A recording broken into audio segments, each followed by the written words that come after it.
Good morning, students. ഇന്ന് നമ്മൾ എടുക്കാൻ പോകുന്നത് മെത്തേഡ്സ് ഓഫ് പെർഫോമൻസ് അപ്രൈസൽ. ഇപ്പോൾ ലാസ്റ്റ് ക്ലാസ്സിൽ നമ്മൾ പെർഫോമൻസ് അപ്രൈസലിൻ്റെ പ്രോസസ്സാണ് കണ്ടത്.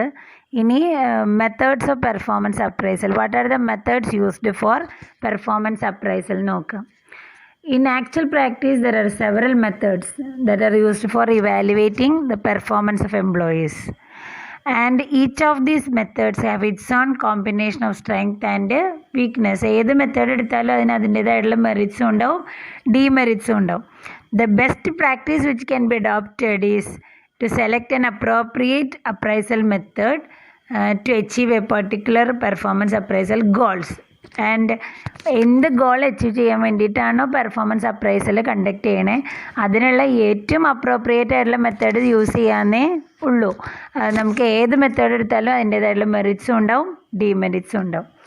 And commonly the methods or techniques of performance appraisal is divided into two technical methods, traditional methods and modern methods.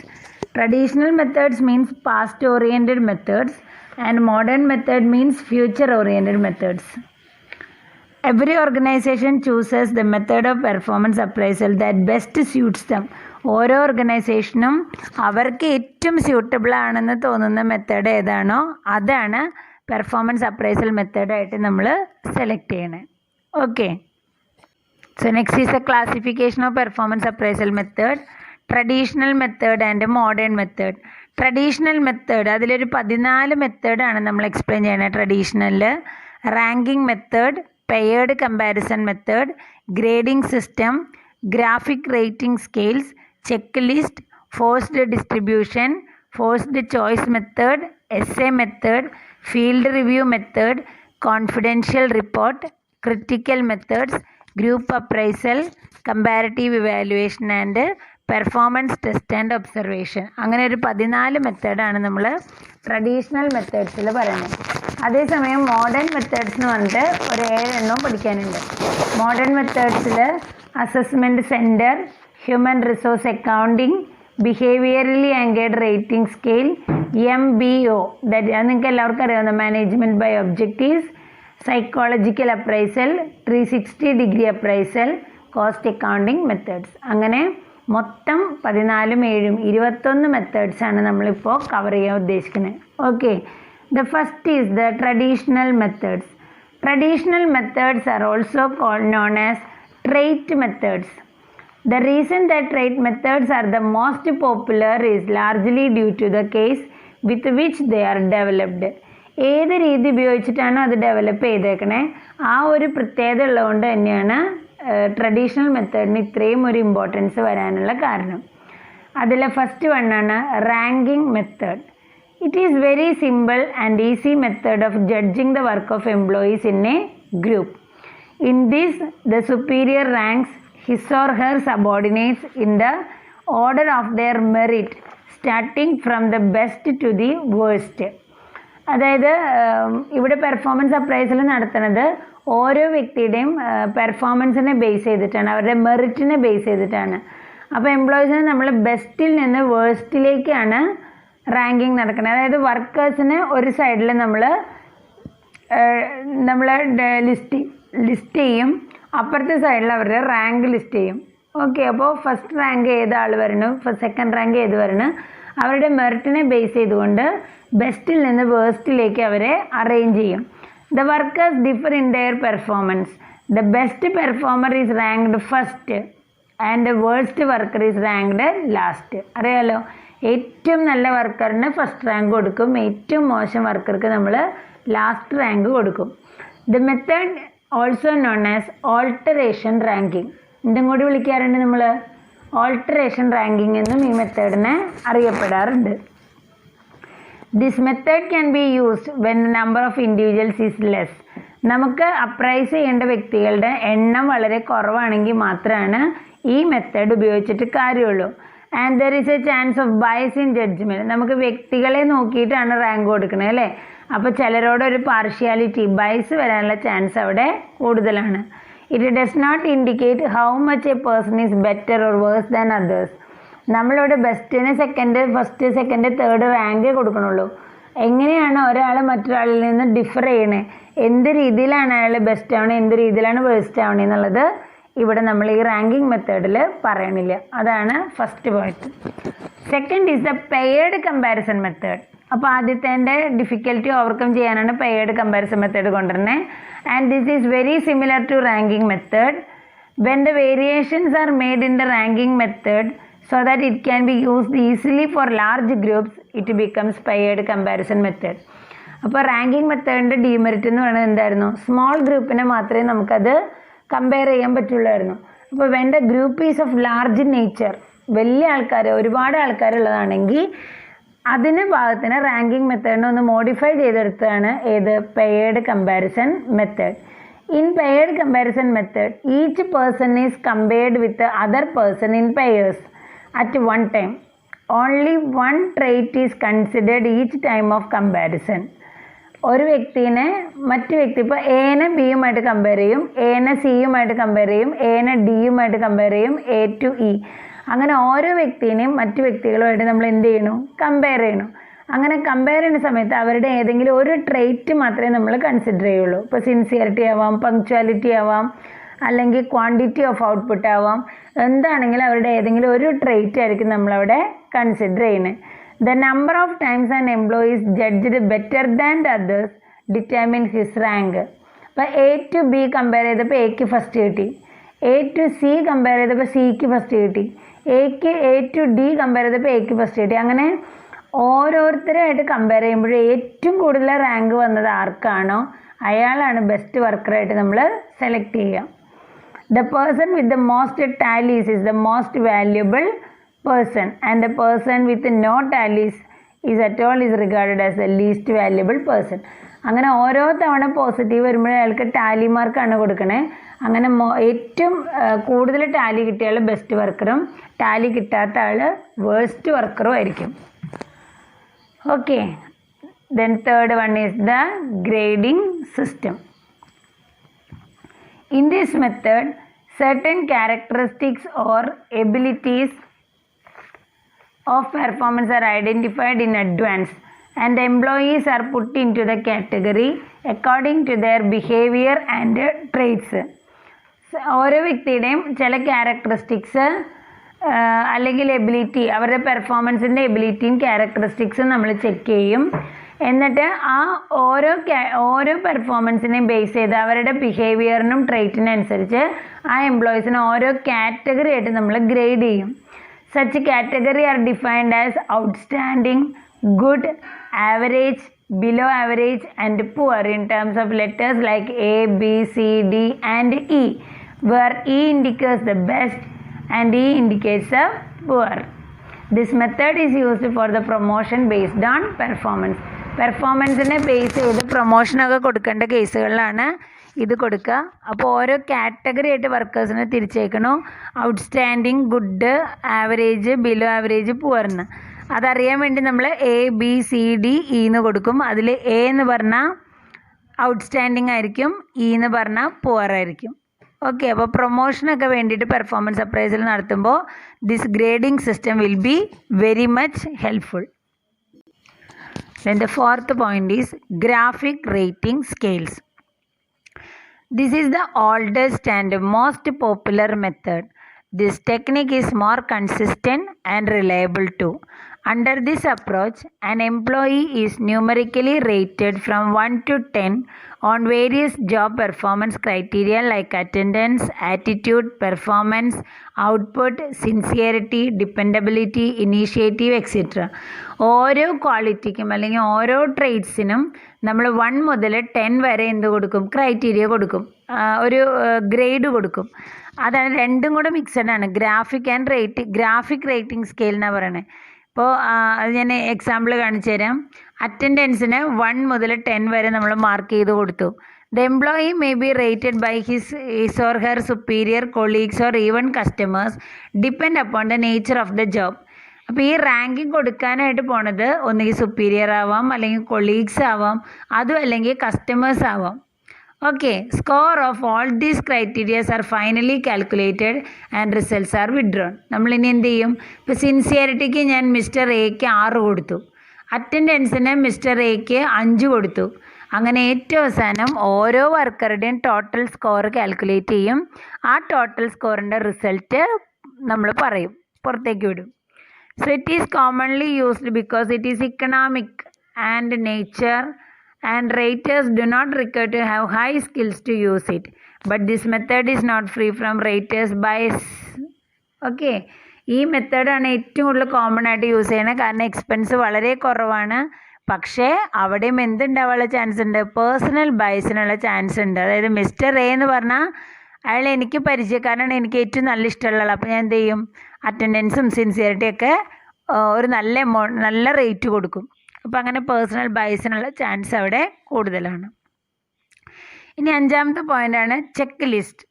Check list method is another easiest method of appraising employees performance. Under this method a check list is prepared by the HR manager and is forwarded to the rater. ഇത് വളരെ employee പെർഫോമൻസിന് ഉപയോഗിക്കുന്ന ഏറ്റവും നല്ല മെത്തേഡാണ് check list. ഇത് പ്രകാരം ഒരു check list നമ്മുടെ HR മാനേജർ പ്രിപ്പയർ ചെയ്യും. എന്നിട്ട് അത് പെർഫോമൻസ് അപ്രൈസർ നടത്തുന്ന റേറ്റർക്ക് അയച്ചു കൊടുക്കും. The check list may include list of questions and the rater has to answer them in just yes or no form.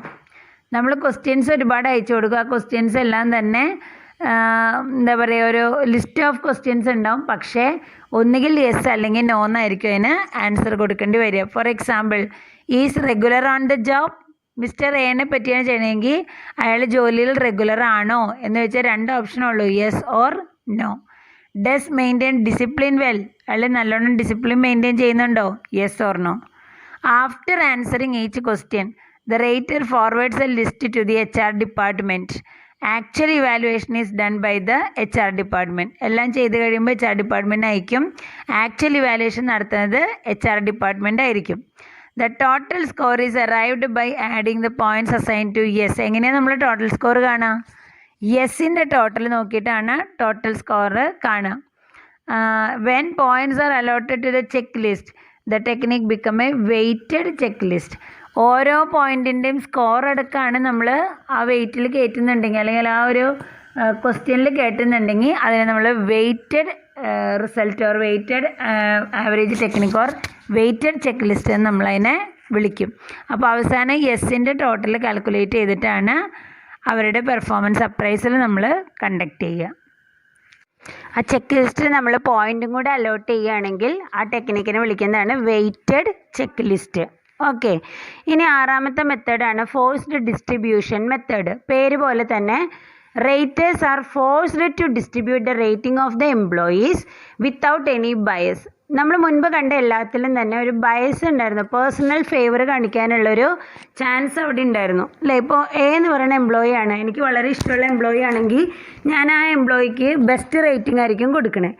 ഇവിടെ ഫോഴ്സ്ഡ് ഡിസ്ട്രിബ്യൂഷൻ മെത്തേഡിൽ അങ്ങനെ ഒരു എന്ത് കൊടുക്കാൻ പറ്റില്ല, പേഴ്സണൽ ബയസ് കൊടുക്കാനായിട്ട് സാധിക്കില്ല. അതിന് കാരണം എന്ന് പറയുന്നത് under this method the supervisor or manager or director is required to rank the employees according to the evaluation of performance. എംപ്ലോയീസിൻ്റെ പെർഫോമൻസ് ഇവാലുവേറ്റ് ചെയ്തതിന് ശേഷം അവർക്കൊരു റാങ്ക് നമ്മൾ 1, 2, 3 അതിൽ ഏതെങ്കിലും ഒരു റാങ്ക് നമ്മൾ അലോട്ട് ചെയ്യും. അത് അവരുടെ ആപ്റ്റിറ്റ്യൂഡ്, പെർഫോമൻസ്, സ്യൂട്ടബിലിറ്റി, അല്ലെങ്കിൽ അവരുടെ continued tenor in the organisation, ഇങ്ങനെ ഏതെങ്കിലുമൊക്കെ ക്യാരക്ടറിസ്റ്റിക്സ് നോക്കിയിട്ടായിരിക്കും നമ്മൾ ആ റേറ്റിംഗ് കൊടുക്കുന്നത്. ആ റാങ്ക് കൊടുക്കലാണ് ആര് ചെയ്യണുള്ളൂ? സൂപ്പർവൈസറോ ഡയറക്ടറോ ചെയ്യണുള്ളൂ. ഈ റാങ്ക് എന്നിട്ട് നമ്മളൊരു പ്രീ സ്പെസിഫൈ ചെയ്ത് വെച്ചേക്കണ ഒരു ഡിസ്ട്രിബ്യൂഷൻ മെത്തേഡിലേക്കാണ് ഓട്ടോമാറ്റിക്കലി നമ്മൾ അലോട്ട് ചെയ്യണേ. അപ്പോൾ അലോട്ട് ചെയ്യുമ്പോൾ നമ്മൾ കൊടുക്കുന്ന ഓരോ റാങ്കിൻ്റെയും റേറ്റിംഗ് എത്രയാണെന്നുള്ളത് അല്ലെങ്കിൽ വെയിറ്റ് എത്രയാണെന്നുള്ളത് ഇവാലുവേറ്റർക്ക് അറിയില്ല. അതുകൊണ്ട് തന്നെ പേഴ്സണൽ ബയസ് അവിടെ ചെയ്യാനായിട്ട് സാധിക്കില്ല. The force distribution method derives its name from the fact that those responsible for providing evaluation എന്ന് പറഞ്ഞാൽ ആരാ? raters are forced to distribute the rating of the individual being evaluated into a pre-specified performance distribution. The statements are then weighted or scored. നമ്മൾ കൊടുത്ത സ്റ്റേറ്റ്മെൻറ്റിനെ പിന്നീടാണ് എന്ത് ചെയ്യണത്? Score ചെയ്യണതും weight ചെയ്യണതും. Then people with high scores are the better employees and people with a low score are the poorer ones. Since the raters does not know the weightage or score of each statement he cannot play favourites. അയാൾക്ക് അറിയില്ല നമ്മൾ കൊടുക്കണ സ്കോറിന് എത്രയാണ്, നമ്മൾ കൊടുക്കണ സ്റ്റേറ്റ്മെൻറ്റിന് എത്രയാണ് score വരണേന്നുള്ളത് മുന്നേ കൂട്ടി അറിയില്ല. അതുകൊണ്ട് തന്നെ അവിടെ പേഴ്സണൽ ഫേവറേറ്റ്സ് കാണിക്കാനായിട്ട് സാധിക്കില്ല. ഇനി 7ാമത്തെ മെത്തേഡാണ് ഫോഴ്സ്ഡ് ചോയ്സ് മെത്തേഡ്. ഇപ്പോൾ കണ്ടത് നമ്മൾ ഫോഴ്സ്ഡ് ഡിസ്ട്രിബ്യൂഷനാണ്. അടുത്തത് forced choice method. Forced choice മെത്തേഡിൽ rater has to make a forced choice between the available characteristics about the employees. ആ എംപ്ലോയീസിൻ്റെ ക്യാരക്ടറിസ്റ്റിക്സിനെ പറ്റി ഏതെങ്കിലും ഒരു ചോയ്സ് സെലക്ട് ചെയ്യാനായിട്ട് അവിടെ ഫോഴ്സ് ആവാണ് rater. It is in the form of a survey questionnaire. Multiple choice questions ഒരുപാട് റേറ്റർക്ക് കൊടുത്തിട്ടുണ്ടാവും. അതിൽ എല്ലാ എംപ്ലോയീസിനെയും ഈ മെത്തേഡ് അനുസരിച്ച് പെർഫോമൻസിൻ്റെ ഡിഫറെൻറ്റ് കാറ്റഗറീസ് സെറ്റ് ചെയ്യും. എന്നിട്ട് ഓരോ എംപ്ലോയീസിനെയും ഓരോ കാറ്റഗറിയിൽ നമ്മൾ ഡിവൈഡ് ചെയ്ത് വയ്ക്കും. The raters are given a multiple choice questions from which they have to select one choice and rate the employees. അങ്ങനെ മൾട്ടിപ്പിൾ ചോയ്സ് ക്വസ്റ്റ്യൻ കൊടുക്കും. അതിൽ ഏതെങ്കിലും ഒരു ചോയ്സ്, ഏതെങ്കിലും ഒരു ഓപ്ഷൻ അയാൾ ചൂസ് ചെയ്തേ പറ്റൂ. അപ്പോൾ ഇവിടെ ഫോഴ്സ്ഡ് ചോയ്സ് എന്ന് പറയാൻ കാരണം this list contain only positive and only negative set of choices of behaviour to choose from. നമുക്ക് മൾട്ടിപ്പിൾ ചോയ്സ് എന്ന് പറഞ്ഞാൽ 5 ഓപ്ഷനോ 6 ഓപ്ഷനോ ഒന്നും തന്നിട്ടില്ല. ആകെ 2 ഓപ്ഷനേ തന്നിട്ടുള്ളൂ. ഇപ്പോൾ സിൻസിയറിറ്റി ഓഫ് ദ എംപ്ലോയി എന്നുള്ള ഓപ്ഷൻ ആണെങ്കിൽ അവിടെ yes or no. Is the employee punctual.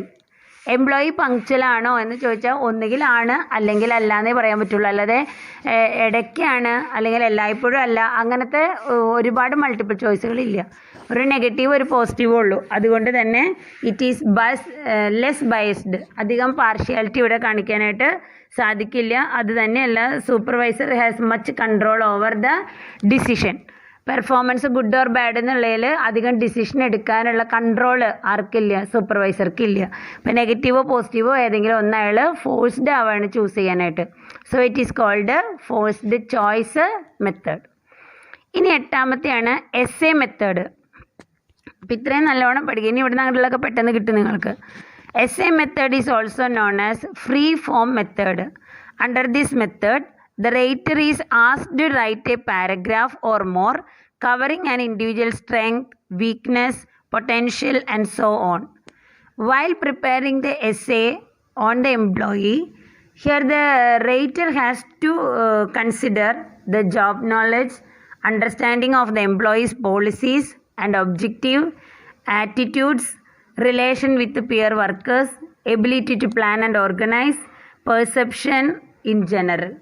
Okay, ഇവിടെ നമ്മൾ ഇപ്പോൾ പറഞ്ഞതെന്ന് ക്ലിയർ ആയിട്ടുണ്ടാവും. Here the evaluator or rater is asked to write an essay or paragraph about the employees attitude. ഒരു എംപ്ലോയിയെ പറ്റി ഒരു പാരഗ്രാഫ് എഴുതാനായിട്ട് നമ്മൾ ഇവാലുവേറ്ററോട് പറയുകയാണ്.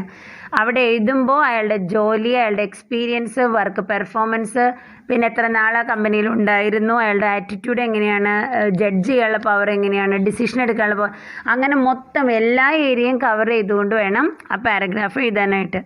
In most selection situations essay appraisal from former employer, teachers carry significant weight. ഇപ്പോൾ ഒരാളുടെ പ്രൊമോഷനൊക്കെ consider ചെയ്യേണ്ടി വരുമ്പോൾ അല്ലെങ്കിൽ ചില പ്രത്യേക സിറ്റുവേഷൻസിൽ നമ്മൾ സെലക്ട് ചെയ്യേണ്ടി വരുമ്പോൾ ഒരു എംപ്ലോയിനെ പറ്റി ഇവാലുവേറ്റ് ചെയ്യേണ്ടി വരുമ്പോൾ ഇതുപോലെ ഫോർമർ എംപ്ലോയേഴ്സോ ടീച്ചേഴ്സോ ഒക്കെ എഴുതി വെച്ചേക്കണ ഈ ഒരു പാരഗ്രാഫാണ് ഏറ്റവും വെയിറ്റ് കൊടുത്ത് നമ്മൾ കൺസിഡർ ചെയ്യുക. An honest and informed statement from someone who knows a man well is fully valid and satisfactory. അറിയാമല്ലോ, നമുക്ക് ഒരാൾക്ക് നന്നായിട്ട് അറിയാവുന്ന ഒരു വ്യക്തിയെക്കുറിച്ചുള്ള ആ ഒരു ഡീറ്റെയിൽഡ് സിൻസിയറായിട്ട് ഓണസ്റ്റായിട്ട് എഴുതിയേക്കുന്ന ഒരു സ്റ്റേറ്റ്മെൻറ്റാണ് ഏറ്റവും വാലിഡായിട്ട് നമുക്ക് അയാളെ പറ്റി എടുക്കാൻ പറ്റുക. So report writing depends upon the writing skill and experience of the supervisor. പിന്നെ ഒരു കാര്യം കൂടി ഉണ്ട്, എഴുതിയേക്കണേൻ്റെ ആ ഒരു രസം എന്ന് പറയുന്നത് എന്താണ്, ഈ പറയുന്ന സൂപ്പർവൈസറും ഇവാലുവേറ്ററും ഒക്കെ നന്നായിട്ട് എഴുതാൻ റൈറ്റിംഗ് സ്കില്ല് ഉള്ള ആളായിരിക്കണം. ഓക്കെ, അതാണ് എസ്സേ മെത്തേഡ്. അപ്പോൾ പേര് കേൾക്കുമ്പോൾ തന്നെ എഴുതാലോ. അടുത്തത് field review method. Field review means an officer of HR department reviews employee records and holds interview with the ratee or employee and his supervisor. HR ഡിപ്പാർട്ട്മെൻറ്റിൽ നിന്ന് ഒരു വ്യക്തി ഫീൽഡിൽ വരും, വർക്ക് പ്ലേസിൽ വരും. എന്നിട്ട് എംപ്ലോയിയുടെ റെക്കോർഡ് നോക്കും. അതോടൊപ്പം തന്നെ എംപ്ലോയിയോടും എംപ്ലോയറോടും അയാളുടെ സൂപ്പർവൈസറോടും ഒരു ഇൻ്റർവ്യൂ കണ്ടക്ട് ചെയ്യും. The officer who is the interviewer prepares questions in advance and is asked. The interviewer prepares the questions in advance. HR ഡിപ്പാർട്ട്മെൻറ്റിൽ നിന്ന് ഇൻ്റർവ്യൂ ചെയ്യാൻ വരുന്ന ആൾ ക്വസ്റ്റ്യൻസ് നേരത്തെ പ്രിപ്പയർ ചെയ്ത് വെച്ചിട്ടുണ്ടാവും. എന്നിട്ട് അതാണ് ചോദിക്കണേ. The supervisor answers questions regarding the subordinates level of performance. എൻ്റെ സൂപ്പർവൈസർ ആ ചോദിക്കുന്ന ചോദ്യങ്ങൾക്കെല്ലാം തന്നെ എംപ്ലോയിയുടെ ലെവൽ ഓഫ് പെർഫോമൻസ് വെച്ചുകൊണ്ട് ആൻസർ പറയും. അതായത് അയാളുടെ വർക്ക് ഇൻ പ്രോഗ്രസ്, അയാളുടെ സ്ട്രെങ്ത് എന്താ, വീക്ക്നെസ് എന്താ, പ്രൊമോഷണലിനുള്ള പൊട്ടൻഷ്യൽ എന്താണ്, ഇതെല്ലാം നമ്മൾ നോക്കും. ആ ഓഫീസർ ഇൻ്റർവ്യൂവിൻ്റെ കംപ്ലീറ്റ് ഡീറ്റെയിൽസ് നോട്ട് ചെയ്ത് വെക്കും, എഴുതി വെക്കും. Then these notes are then approved by the supervisor and placed in the employee service record. ഇത് എല്ലാം ആ നോട്ട് ചെയ്ത് വെച്ചേക്കണത് സൂപ്പർവൈസർ ഒന്ന് അപ്രൂവ് ചെയ്യും. അപ്രൂവ് ചെയ്തിട്ട് എംപ്ലോയി റെക്കോർഡിലേക്ക് അത് കയറ്റി വയ്ക്കും. The raters bias are considerably reduced. ഇവിടെ റേറ്ററുടെ ബയസ് എന്ന് പറയുന്നത് വളരെ കുറവായിരിക്കും. കാരണം പ്രീ ഡിറ്റർമിൻഡ് ക്വസ്റ്റ്യൻസ് തയ്യാറാക്കണത് interviewer.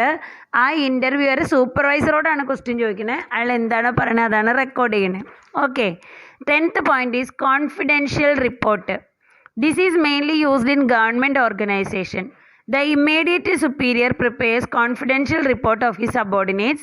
It covers the attendance, initiative, technical ability, ability of reasoning, responsibility, leadership quality, self-impression, achievement and failure, etc. ഒരു എംപ്ലോയീനെ കുറിച്ചുള്ള കംപ്ലീറ്റ് ഡീറ്റെയിൽസ് വളരെ കോൺഫിഡൻഷ്യൽ ആയിട്ടൊരു റിപ്പോർട്ടായിട്ട് അയാളുടെ ഇമ്മീഡിയറ്റ് സൂപ്പർവൈസർ എഴുതി വയ്ക്കും. അത് ഗവൺമെൻറ് ഓഫീസുകളിലാണ് ഏറ്റവും കൂടുതൽ ഉപയോഗിക്കണേ. ഇതാണ് നമ്മൾ പ്രൊമോഷനോ ട്രാൻസ്ഫറോ വരുമ്പോൾ അതിനു വേണ്ടി കൺസിഡർ ചെയ്യാനുള്ള റെക്കോർഡായിട്ട് കീപ്പ് ചെയ്യണത് ഇതാണ്. This system was highly secretive and confidential. അത് മറ്റാരെയും കാണിക്കില്ല. അത്രയ്ക്ക് ക്രിട്ടിക്കലായിട്ടുള്ളൊരു ഡിസിഷൻ മേക്കിംഗ് സിറ്റുവേഷൻ വരുമ്പോൾ മാത്രമേ അത് പുറത്തേക്ക് എടുക്കുള്ളൂ. അത് ആ ഇമ്മീഡിയറ്റ് സൂപ്പർവൈസർ മാത്രമേ അത് അറിയുള്ളൂ. ഇനി ക്രിട്ടിക്കൽ ഇൻസിഡൻറ്റ് മെത്തേഡ്, 11ാമത്തെ മെത്തേഡാണ് critical incident method. It involved identifying and describing specific events or incidents where the employee did something really well or something that needs improvement. The manager described in writing an employee's behavior in critical incidents that occur throughout the evaluation period, and they may be positive and negative events. ഇവിടെ നമ്മൾ ചെയ്യുന്നത് critical incident method എന്ന് പറഞ്ഞാൽ, ഇപ്പോൾ ഒരു evaluation period എന്ന് പറയുന്നത് ആ എംപ്ലോയീനെ ജോയിൻ ചെയ്തിട്ട് 3 മാസ കാലഘട്ടമായിരിക്കും. ഈ ഇവാലുവേഷൻ പീരീഡ് എന്ന് പറയുന്നത് ഈ 3 months ആണ്. 3 monthsനുള്ളിൽ കമ്പനിയിൽ പല ഇൻസിഡൻസും ഉണ്ടായിട്ടുണ്ടാവും. അത് ക്രിട്ടിക്കലായിട്ടുള്ള ഇൻസിഡൻസ്. ആ ഇൻസിഡൻസിൽ നമ്മുടെ എംപ്ലോയിയുടെ ബിഹേവിയർ എങ്ങനെയായിരുന്നു എന്നുള്ളത് മാനേജറെ ഡിസ്ക്രൈബ് ചെയ്യും. ആൾ നോട്ട് ചെയ്തിട്ടുണ്ടാവും, അത് ഡിസ്ക്രൈബ് ചെയ്യും. അപ്പോൾ ഈ ബിഹേവിയർ എന്ന് പറയുന്നത് that may be negative or positive. ചിലപ്പോൾ നമ്മൾ എക്സ്പെക്റ്റ് ചെയ്യുന്നതിനേക്കാളും വളരെ നല്ല രീതിയിലായിരിക്കും ആ എംപ്ലോയി ആ സമയത്ത് ബിഹേവ് ചെയ്തിട്ടുണ്ടാവുക. ചില സമയത്ത് നമ്മൾ എക്സ്പെക്റ്റ് ചെയ്തൊരു ബിഹേവിയർ ആളുടെ ഭാഗത്തു നിന്ന് ഉണ്ടായി എന്നും വരില്ല. അപ്പോൾ എന്താണോ ആ ഇൻസിഡൻറ്റിൽ അയാളുടെ ബിഹേവിയർ അത് മാനേജർ ഡിസ്ക്രൈബ് ചെയ്യും. അത് പോസിറ്റീവ് ആവാം, നെഗറ്റീവ് ഇവൻസ് ആവാം. The rating is done on the basis of positive or negative behaviour of the employee during these events. ഇവിടെ നമുക്ക് ബയസ് ഉണ്ടാവില്ല അല്ലേ? കാരണം എന്താ, ആക്ച്വൽ ജോബ് ബിഹേവിയർ എന്താണോ ആ ജോബ് ബിഹേവിയറിനെ ബേസ് ചെയ്തുകൊണ്ടാണ് നമ്മളവിടെ ഡിസ്ക്രിപ്ഷൻ കൊടുക്കണേ. അപ്പം അതുകൊണ്ട് തന്നെ പേഴ്സണൽ ബയസ് അവിടെ ഉണ്ടാവില്ല. ഇനി 12ാമത്തെ point, group appraisal method. A group of raters evaluate the performance of the employees.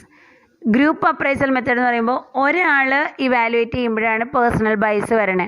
ഒരാൾ ഇവാലുവേറ്റ് ചെയ്യുന്ന പകരം ഇവാലുവേറ്റേഴ്സിൻ്റെ ഒരു ഗ്രൂപ്പാണ് എംപ്ലോയിനെ ഇവാലുവേറ്റ് ചെയ്യുക. And that group consist of supervisor, other supervisors who close contact with the concerned employees work, HOD or head of the department and personal expert. HR ഡിപ്പാർട്ട്മെൻറ്റിൽ നിന്നുള്ളൊരു expert ഉണ്ടാവും, ആ സെക്ഷൻ്റെ ഹെഡ് ഉണ്ടാവും, ആ ഡിപ്പാർട്ട്മെൻറ്റിൻ്റെ ഹെഡ് ഉണ്ടാവും, പിന്നെ അയാളുടെ ഇമ്മീഡിയറ്റ് സൂപ്പർവൈസർ ഉണ്ടാവും. പിന്നെ ഏതൊക്കെ സൂപ്പർവൈസറാണോ അയാളായിട്ട് ഡയറക്റ്റ് കോണ്ടാക്റ്റ് വരണേ ആ സൂപ്പർവൈസേഴ്സ് അടങ്ങുന്ന ഒരു ഗ്രൂപ്പാണ് എന്ത് ചെയ്യുക, ഇവരുടെ പെർഫോമൻസ് ഇവാലുവേറ്റ് ചെയ്യണേ. The immediate supervisor explains to the group the nature of his subordinates' duties. The group determines the standard of performance and measures the performance. They find deviation analyzes the causes of deviation or poor performance, and offers suggestions for improvement. Personal bias are minimized by increasing the number of evaluators in the group. This method is very simple but is very time consuming. ഒരു എംപ്ലോയിയുടെ immediate supervisor ഈ പറഞ്ഞ ഗ്രൂപ്പിന് ആ സബോർഡിനേറ്റിൻ്റെ വർക്കിൻ്റെ nature എന്താണ്, responsibility എന്താണ്, role എന്താണെന്നൊക്കെ explain ചെയ്ത് കൊടുക്കും. ഈ എക്സ്പ്ലെയിൻ ചെയ്ത് കിട്ടിയതിനെ ബേസ് ചെയ്തുകൊണ്ട് അയാളിൽ നിന്ന് എക്സ്പെക്റ്റ് ചെയ്യുന്ന ഒരു സ്റ്റാൻഡേർഡ് പെർഫോമൻസ് ഗ്രൂപ്പ് ഉണ്ടാക്കും. എന്നിട്ട് ആക്ച്വൽ പെർഫോമൻസ് മെഷർ ചെയ്യും. ഡീവിയേഷൻ ഉണ്ടോ എന്ന് കണ്ടെത്തും. ഡീവിയേഷൻ ഉണ്ടെങ്കിൽ ആ പുവർ പെർഫോമൻസിനുള്ള റീസൺസ് എന്താണെന്ന് നോക്കും. അതിനുള്ള സജഷൻസും കൊടുക്കും. ഇതാണ് ഗ്രൂപ്പ് അപ്രൈസൽ മെത്തേഡ് എന്ന് പറയുന്നത്. ഇവിടെ നമ്പർ ഓഫ് ഇവാലുവേറ്റേഴ്സ് കൂടുതലായതുകൊണ്ട് തന്നെ പേഴ്സണൽ ബയസ് അവിടെ ഉണ്ടാവില്ല. ഇനി 13th വൺ കമ്പാരിറ്റീവ് ഇവാലുവേഷൻ. അത് നമ്മൾ ഓൾറെഡി പഠിച്ചു കഴിഞ്ഞതിൻ്റെ ഒരു ഹെഡിങ് ആണ്. Comparative evaluation is a technique of appraisal by comparing and contrasting issues and traits of an employee with another. ഒരു എംപ്ലോയിയുടെ കഴിവുകളെയും അയാളുടെ പെർഫോമൻസിനെയും മറ്റൊരു എംപ്ലോയിയായിട്ട് കമ്പയർ ചെയ്യുന്ന മെത്തേഡാണ് കമ്പാരിറ്റീവ് ഇവാലുവേഷൻ. അതിനുപയോഗിക്കുന്ന 2 മെത്തേഡാണ് റാങ്കിങ് മെത്തേഡും പെയർഡ് കമ്പാരിസൺ മെത്തേഡും. ഇപ്പോൾ നമ്മളത് ഓൾറെഡി പഠിച്ചു കഴിഞ്ഞതാണ്. ഇനി ലാസ്റ്റ് വൺ, ട്രഡീഷണൽ മെത്തേഡ്സിൽ ലാസ്റ്റ് വണ്ണാണ് performance test and observation. This is based on the test of knowledge or skills. The test may be written or on actual presentation of skill. നമ്മൾ എംപ്ലോയിയുടെ performance തിരിച്ചറിയാൻ വേണ്ടി ടെസ്റ്റുകൾ നടത്താണ്. Test എന്ന് പറഞ്ഞാൽ written test ആവാം, അല്ലെങ്കിൽ ആക്ച്വൽ പ്രസൻറ്റേഷനും ആവാം. The test must be reliable and validated to be useful. Test may help to test the potential of employee. It is very costly method. കാരണം മെത്തേഡ്സ് ടെക്നിക്സ് യൂസ് ചെയ്തിട്ടാണ് നമ്മൾ ടെസ്റ്റുകൾ കണ്ടക്ട് ചെയ്യണേ. അതുകൊണ്ട് തന്നെ കോസ്റ്റ്ലി ആണ്, പക്ഷെ വളരെ റിലയബിൾ ആയിട്ടുള്ളൊരു മെത്തേഡാണ് ടെസ്റ്റ് ആൻഡ് ഒബ്സർവേഷൻ. അപ്പോൾ നമ്മൾ 14 പോയിൻ്റാണ് ട്രഡീഷണൽ മെത്തേഡ്സിൽ കണ്ടത്. എസ് ആയിട്ട് ചോദിക്കാവുന്നതാണ് മെത്തേഡ്സ് ഓഫ് പെർഫോമൻസ് അപ്രൈസൽ. അതുകൊണ്ട് നന്നായി പഠിച്ചേക്കണം. അതിൽ ആദ്യത്തെ ആ 2-3 എണ്ണം, ഒരു ഫോഴ്സ്ഡ് ഡിസ്ട്രിബ്യൂഷൻ, ഫോഴ്സ്ഡ് ചോയ്സ്, അതൊക്കെയാണ് ഇത്തിരി ഒന്ന് കൺസിഡർ ചെയ്ത് പഠിക്കാനുള്ളൂ കേട്ടോ. ബാക്കിയൊക്കെ നിങ്ങൾക്ക് പെട്ടെന്ന് കിട്ടുന്നതാണ്. ആ പെയർഡ് കമ്പാരിസണൊക്കെ ഒന്ന് നല്ലോണം നോക്കിയേക്കുക. ഇപ്പോൾ ranking method, paired comparison method, grading system, graphic rating scale, check list, forced distribution, forced choice method, S A method, field review method, confidential report, critical methods, group appraisal, comparative evaluation and performance test and observation. ഇത്രയാണ് നമ്മൾ traditional മെത്തേഡ്സിൽ കാണണേ. The next is modern methods of performance appraisal. അവിടെ ഒരു 7 എണ്ണമാണ് നമ്മൾ കണ്ടത്. Modern methods എന്ന് പറഞ്ഞു കഴിഞ്ഞാൽ ഫ്യൂച്ചർ ഓറിയൻറ്റഡ് മെത്തേഡ്സ് ആണ്. പൊട്ടൻഷ്യൽ, ഭാവിനെ ഫോക്കസ് ചെയ്തുകൊണ്ട് നടത്തുന്ന പെർഫോമൻസ് അപ്രൈസൽ മെത്തേഡ്സ് ആണ് ഇത് മോഡേൺ അപ്രൈസൽ എന്ന് പറയുന്നത്. അതിൽ ഫസ്റ്റ് വണ്ണാണ് അസസ്മെൻറ്റ് സെൻറ്റർ. അപ്പോൾ നമ്മളിത് പഠിക്കുമ്പോൾ ഇതിൽ ഓരോന്നും 2 മാർക്കിന് എക്സ്പെക്റ്റ് ചെയ്യാവുന്നതാണെന്ന് കരുതി പഠിക്കണം കേട്ടോ. Assessment centre, first one is this technique was developed in USA and UK in 1943. An assessment center is a central location where managers may come together to have their participation in job-related exercises evaluated by trained observers. Assessment centre എന്ന് പറയുമ്പോൾ ഒരു central ലൊക്കേഷനാണ്. അവിടെ managers എല്ലാവരും അവരുടെ job related എക്സസൈസുകൾ ചെയ്യും. അവിടെ അതിനെ observe ചെയ്തുകൊണ്ട് നല്ല ട്രെയിൻഡ് ആയിട്ടുള്ള എക്സ്പേർട്ടുകൾ, ആ ഫീൽഡിൽ നല്ല ട്രെയിൻഡ് ആയിട്ടുള്ള എക്സ്പേർട്ടുകൾ അതിനെ ഒബ്സർവ് ചെയ്തുകൊണ്ട് അവിടെ ഉണ്ടായിരിക്കുകയും ചെയ്യും. They may work for 2 or 3 days. ആ ഒരു എക്സസൈസ് എന്ന് പറയുന്നത് 2 or 3 ഡേയ്സിലുണ്ടാവും ഈ അസസ്മെൻറ്റ് സെൻറ്ററിൽ അദ്ദേഹത്തിൻ്റെ വർക്കുകൾ. This type of appraisal technique is used when employees are considered for promotion to higher post. Individuals from different departments are brought together to spend 2 or 3 days working on individual and group assignments similar to the work they will be handling if they are promoted. ഇപ്പോൾ സാധാരണ workers അവർ promotion കിട്ടുകയാണെങ്കിൽ ഏത് ജോലിയാണോ ചെയ്യേണ്ടത്, higher level ജോലി ആയിരിക്കുമല്ലോ, ആ higher level ജോലി ചെയ്യാൻ വേണ്ടിയിട്ട് എല്ലാ ഡിപ്പാർട്ട്മെൻറ്റിൽ നിന്നും 2-3 എംപ്ലോയീസിനെ സെലക്ട് ചെയ്യും. ആ പ്രൊമോഷന് പൊട്ടൻഷ്യലുള്ള എംപ്ലോയീസിനെ സെലക്ട് ചെയ്തുകൊണ്ട് ഒരു അസസ്മെൻറ്റ് സെൻറ്റർ ഓർ സെൻട്രൽ ലൊക്കേഷനിൽ 2-3 ദിവസം തങ്ങിക്കൊണ്ട് അവരെന്ത് ചെയ്യും, ആ വർക്കുകൾ കംപ്ലീറ്റ് ചെയ്യും. ആ വർക്കുകൾ ഇൻഡിവിജ്വൽ വർക്കും ഉണ്ടാവും, ഗ്രൂപ്പ് പെർഫോമൻസും ഉണ്ടാവും. അതിൽ അവരെങ്ങനെ പെർഫോം ചെയ്യണമെന്നുള്ളതിനെ ബേസ് ചെയ്തുകൊണ്ടാണ് അവരെ പ്രൊമോഷന് വേണ്ടിയിട്ട് കൺസിഡർ ചെയ്യുക.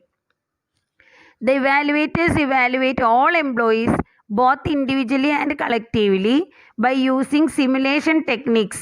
ഒരുപാട് മെത്തേഡ്സ് യൂസ് ചെയ്യുക, വെറുതെ കണ്ടിട്ടല്ല, സിമുലേഷൻ ടെക്നിക്സ് യൂസ് ചെയ്തുകൊണ്ടാണ് റേറ്റേഴ്സ് ഇവരെ ഇവാലുവേറ്റ് ചെയ്യണത്. റോൾ പ്ലേയിങ് ഉണ്ടാവും, ബിസിനസ് ഗെയിംസ് ഉണ്ടാവും, in basket exercises, computer simulation and other similar activities. ഇങ്ങനെ കുറേ പ്രോസസ്സ് ഗെയിംസ് കൊടുത്തുകൊണ്ടാണ് അവരെ ഇവാലുവേറ്റ് ചെയ്യുക. After recording these observation of employees behaviour, the evaluators meet to discuss the observation and prepare a summary report. അങ്ങനെ എല്ലാം കണ്ട് evaluate ചെയ്ത് കഴിയുമ്പോൾ അതിൻ്റെ ഒരു സമ്മറി റിപ്പോർട്ട് എഴുതി തയ്യാറാക്കും. ആ സമ്മറി റിപ്പോർട്ടിനെ ബേസ് ചെയ്തുകൊണ്ടാണ് who is to be promoted എന്നുള്ളത് കൺസിഡർ ചെയ്യുക. രണ്ടാമത്തെ method human resource accounting. Human resources are considered as the valuable asset of an organization. The performance is judged in terms of cost and contribution of employees. Cost of human resource എന്ന് പറഞ്ഞാൽ എന്തൊക്കെ വരും അതിൽ? Human റിസോഴ്സിൻ്റെ കോസ്റ്റും കോൺട്രിബ്യൂഷനും കണ്ടിട്ടാണ് നമ്മളിവിടെ performance evaluate ചെയ്യണേ. Cost എന്ന് പറഞ്ഞാൽ includes expenditure include on HRP, recruitment, selection, orientation and placement. ഇനി കോൺട്രിബ്യൂഷൻ എന്ന് പറഞ്ഞാൽ എന്താ? Money value of labour productivity. The difference between cost and contribution shows the performance of the employee. ഒരാളെ recruit ചെയ്യാനും select ചെയ്യാനും post ചെയ്യാനും orientation കൊടുക്കാനൊക്കെ എത്ര എക്സ്പെൻസ് വന്നു നോക്കുക. അയാളിൽ നിന്ന് അയാളുടെ പ്രൊഡക്ടിവിറ്റിക്ക് അനുസരിച്ച് എത്ര റിട്ടേൺ മണി വാല്യൂ കിട്ടണം നോക്കുക. ഇത് തമ്മിലുള്ള ഡിഫറൻസിനെയാണ് ഒരു വ്യക്തിയുടെ പെർഫോമൻസ് എന്ന് പറയുന്നത്. അതാണ് human resource accounting. 3. Behaviourally anchored rating scale, BARS എന്ന് പറയും, BARS. It is also called behavioural expectation scales. This method is a combination of graphic rating skill and critical incident method. നമ്മൾ ട്രഡീഷണൽ മെത്തേഡ്സിൽ പഠിച്ച രണ്ടെണ്ണമാണ് graphic റേറ്റിങ്ങും critical ഇൻസിഡൻസും. ഇതിൻ്റെ രണ്ടിൻ്റെയും കൂടിയുള്ളൊരു കോമ്പിനേഷനാണ് BARS അഥവാ behaviourally anchored rating scale. Bars are the scales which represent a range of descriptive statement of behavior varying from the least to the best. ഏറ്റവും ലീസ്റ്റിൽ നിന്ന് ഏറ്റവും ബെസ്റ്റ് വരെയുള്ള റേറ്റിംഗ് സ്കെയിൽസിനെയാണ് നമ്മൾ ബാർ എന്ന് പറയുന്നത്. അത് ഓരോ വ്യക്തിയുടെയും ബിഹേവിയറിൻ്റെ rating scale. It is the expected behaviour. ഈ സ്കെയിലാണ് ഓരോ വ്യക്തിയിൽ നിന്ന് നമ്മൾ എക്സ്പെക്റ്റ് ചെയ്യുന്ന behaviour. The appraiser observes the behaviour of employees. ഓരോ എംപ്ലോയിയുടെയും ബിഹേവിയർ റേറ്റേഴ്സ് ഇവാലുവേറ്റ് ചെയ്യും. This observed behaviour is compared with bar. നമ്മളൊരു വ്യക്തിക്ക് എക്സ്പെക്റ്റ് ചെയ്യുന്ന ബിഹേവിയർ റേറ്റ് കൊടുത്തിട്ടുണ്ടാവുമല്ലോ ബാറിൽ, അതും അവരിൽ നിന്ന് കിട്ടുന്ന ആക്ച്വൽ ബിഹേവിയറും തമ്മിൽ കമ്പയർ ചെയ്യും. It is the comparison of actual behaviour with expected behaviour. The rating under bar method is done by expert. സാധാരണക്കാരന് ചെയ്യാൻ പറ്റില്ല. HR ഡിപ്പാർട്ട്മെൻറ്റിലോ പേഴ്സണൽ ഡിപ്പാർട്ട്മെൻറ്റ്സിലെയോ എക്സ്പേർട്സ് ആയിരിക്കും ഈ റേറ്റിംഗ് അണ്ടർ ബാർ ചെയ്യണത്. ഇനി നാലാമത്തെ മാനേജ്മെൻറ്റ് ബൈ ഒബ്ജക്റ്റീവ്സ്. നിങ്ങൾ you have already studied in your first semester management paper.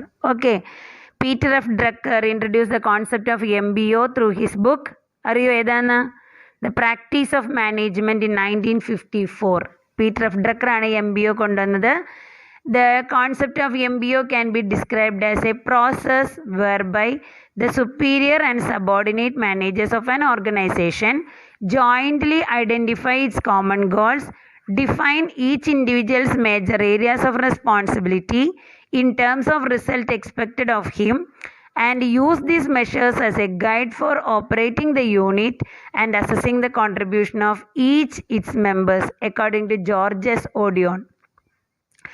George S Odion MBOനെ എക്സ്പ്ലെയിൻ ചെയ്യുന്നത് ഇങ്ങനെയാണ്. മാനേജേഴ്സും സൂപ്പർവൈസേഴ്സും ആ കമ്പനിയുടെ കോമൺ ഗോൾസ് എന്താണെന്നുള്ള സെറ്റ് ചെയ്യണു. ആ കോമൺ ഗോൾസ് അനുസരിച്ച് ഓരോ ഇൻഡിവിജ്വലിൻ്റെയും മേജർ ഏരിയാസ് ഓഫ് റെസ്പോൺസിബിലിറ്റി ഏതാണെന്ന് നോക്കും, അവരിൽ നിന്ന് എക്സ്പെക്റ്റ് ചെയ്യുന്ന റിസൾട്ട് എത്രയാണെന്ന് നോക്കും, കണ്ടുവയ്ക്കും. എന്നിട്ട് ഈ മെഷേഴ്സിനെയാണ് ഓരോ യൂണിറ്റും അല്ലെങ്കിൽ ഓരോ മെമ്പേഴ്സിൻ്റെ കോൺട്രിബ്യൂഷനും മെഷർ ചെയ്യാനുള്ള യൂണിറ്റായിട്ട് എടുക്കണത്. അങ്ങനെ നോക്കണേനെയാണ് നമ്മൾ എന്തെന്ന് വിളിക്കണേ? MBO എന്ന് പറയണേ. In other words, it is defined as a system of improving performance both of the individual managers and of the enterprise as a whole by setting objective of the enterprise, department and managers level. Organisation ലെവലിലും manager ലെവലിലും department ലെവലിലും objective set ചെയ്തുകൊണ്ട് ഓരോരുത്തരുടെയും കോൺട്രിബ്യൂഷനെയും പെർഫോമൻസിനെയും improve ചെയ്യിക്കുന്ന മെത്തേഡാണ് എന്തെന്ന് MBO എന്ന്. So steps in performance evaluation through MBO പ്രകാരം നമ്മൾ പെർഫോമൻസ് ഇവാലുവേഷൻ നടത്തുമ്പോൾ അതിന് ഉപയോഗിക്കുന്ന സ്റ്റെപ്പുകളാണ്. First step establishing objective, 2 establish the target to be achieved, review of performance, feedback. 4 മെത്തേഡാണ് യൂസ് ചെയ്യുന്നത് കേട്ടോ. ഇനി 5ാമത്തെ സൈക്കോളജിക്കൽ അപ്രൈസൽ.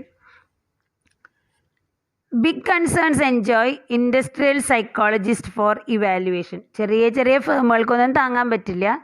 വലിയ ഓർഗനൈസേഷൻ ആണെങ്കിൽ അവരെ സഹായിക്കാനായിട്ട് ഇൻഡസ്ട്രിയൽ സൈക്കോളജിസ്റ്റ് ഉണ്ടാവും. അവരാണ് ഇൻഡിവിജ്വലിൻ്റെ ഫ്യൂച്ചർ പൊട്ടൻഷ്യൽ അസസ് ചെയ്യണത്. Normally the appraisal consist of in-depth interviews, psychological test, discussion with supervisor and review of other evaluators. അങ്ങനെ ഇവരായിട്ടൊക്കെ നമ്മൾ ഡിസ്കഷൻ നടത്തും. ആ ഡിസ്കഷൻ സൂപ്പർവൈസേഴ്സും ഇവരുമായിട്ട് നടത്തുന്ന ഡിസ്കഷനെയാണ് നമ്മൾ അതിന് വേണ്ടിയിട്ട് ചെയ്യാൻ വേണ്ടി ഇൻഡസ്ട്രിയൽ സൈക്കോളജിസ്റ്റ് ഉണ്ടാവും. ഇത് കഴിഞ്ഞിട്ട് psychologist prepares and evaluation report of the employees intellectual, emotional, motivational and other work related characteristics that suggest individual potential and may predict future performance.